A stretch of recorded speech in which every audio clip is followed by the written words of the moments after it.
hi there. We promised an update of our pickings when we got back. Now look, one thing led to another and we got back really late, so we didn't have a chance to do it on the day, did we? No, we didn't. It took forever to get Sean's centre stand out of a rusty frame. So here's Sean's centre stand. But we have got it, and it is rather nice. It's not rotten. It needs a repowder coat, but that's great. So look, this is everything we got. The far pile past the wheels is stuff I've already accumulated over the years. And I'll run through that in a minute. But look, basically, didn't we have a lovely day? We had a great day, foraging and picking down at the source. In Surrey, yeah, deepest, darkest Surrey. And here we go. Now look, let's run through what you've got first, because I don't think it's going to take too long. Now, can we get this in shot? I don't think it's going to take much. Ignore this, because you already had this. This is, Sean's going to swap his frame to this one, just because it's nicer, and it's no tax and MOT. So everything's going to go off that bike and on this, but he's going to get it painted first. And look, I don't know what you're moaning about. You've got this engine. With bits missing. Yeah, but it's been rebuilt. It's a rebuilt motor, 75 quid, mate. I mean, normally you can't get a cylinder head for that. So stop moaning. You've done well there. I think that'll be a lovely little spare engine. Let's get the indicators in shot, Guy. I mean, yeah, because I did end up with a couple of indicators as well. You can get well. pattern ones for 6 quid each as well that look brand new. But don't worry about that. You've done well there. Original, because you want to get rid of the square ones when you put it on this frame. And your centre stand. Now look, that's a gem. It's not quite as nice as mine. I put the new pivot pin in. I had that, by the way. Look, it's not bad. Well, I think, bearing in mind, I've actually paid for both, haven't I? With an interest-free loan, yes. And that one's yours? This one's mine. Yeah, but this was on my frame, so it's only fair I get this one. Okay, and also, we didn't have to use a blowtorch to get it out. True. It pushed out with my fingers, actually. So look, all this lovely stuff is mine. So I got a frame and logbook. Look at that, beautiful. It is a 185 frame, but that doesn't matter. The only difference I've found so far, because I'm not an aficionado of the 185s, is the steering locks here. Which is actually better. Yeah, I've got to get a new steering lock for it, but that's fine. And I've got all this, so it doesn't look that much, but it's the basics of a bike. I've got wheels. It does look that much. I mean, look at this. What do you mean it doesn't look that much?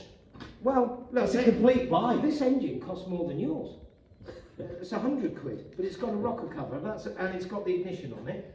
I've got wheels. This one's got a beautiful polished plate, so that's going to look lovely. The rims and spokes will be replaced, and I already have, because I've been thinking about this for a while, I'll be honest. That's why I've got all this other Detroiters here.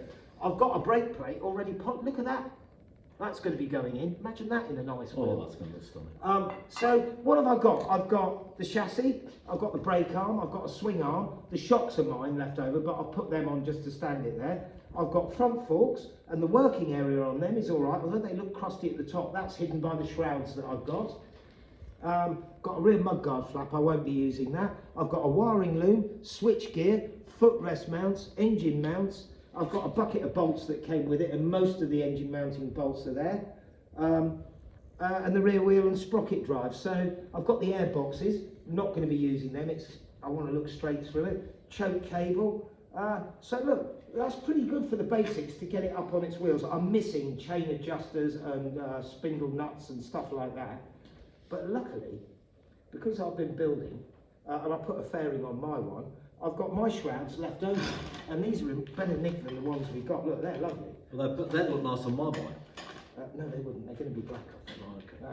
I've got a lovely little 6-volt headlamp. I've got tank mounts. I've got a speedo. I've got a bobber seat. That's going to be going on. This is a brand new ignition coil, which I have a spare in case mine goes, because I don't want to be off the road. I've got some Harley exhaust switch. To be honest, I'm just going to use when I do the dry build to see if the styling's right for them. I don't think they'll be right, but it'll give me a vague, if I blur my vision, it'll give me an idea of what it looks like. I've got a front mudguard. Which is the important thing, is that you want to build this. You're going to build it once. You're going to look at it, make sure you like it, get the right bits on for not a lot of money. Well, with what I've got, I'm not going to spend anything. Well, I'll have to buy wheel nuts and stuff, but the basic thing is you do what's called a dry build, i.e. it hasn't got petrol and oil in it. In fact, we will put petrol and oil in, right? Yeah, you're going to want to ride it. I will ride it. So you do a dry build, you check you're happy with it, then you can chuck any, you can cut any lugs or anything like that off that you don't want on because they look ugly. And then once you've built it and ridden it and you're happy with the way it goes, you then completely strip it and you finish it. You paint it, you chrome it, you nickel it, you do whatever. So you can detail and it leather after. seat, and then you detail it, but you get the basic build done and all the hard graft, and then it's a pleasure to strip it, and it comes back, you put it together and it looks gorgeous, and it doesn't take that long if you've done the dry build properly. I've got cables, speedo cable, front brake cable, clutch cable. I've got mudguards. I'm going to do sacrilege and cut up an original Bentley mudguard. I know you had your eyes on it. You can't have it. That's going to be angled round down. I've nicked your rear mudguard that came off your one. You have. I'm going to cut that down. That's gone. That's gone. I've got a Bentley tank of sorts. It's a little bit crusty, but I don't think it leaks. So when that's painted, that'll go on. Sprocket cover that's missing. So I've got a lovely little bobber rear light here that I'm going to put on, an old Lucas on an old Honda number plate mount. I'll cut and shut that so it fits. Got a lovely little 6-volt headlamp. I've found tank mounting rubbers. So look, I've got enough to get it up on the wheels and get this underway. So I do feel a little bit guilty that your pile isn't as big as mine. But you've got what you need apart from a swing arm. We are looking for a swinging arm. Well, I already had this. So don't think that this came, as part of our pickings on the day. I already had that. No, but it came from him. Well, it came from the same source. So don't worry, you've got a frame and logbook in the I just want to re-emphasise on our day out picking Bentley parts. Yeah. That's what I ended up with. Yeah. So you've got what?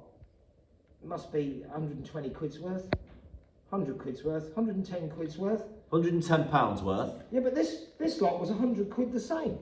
But I got an engine for 100 quid as well. And a frame. And a frame and a logbook. But he who dares wins, men. Absolutely, I can't fault you. So, look, watch this space and hopefully watch this bike grow into a beautiful bike.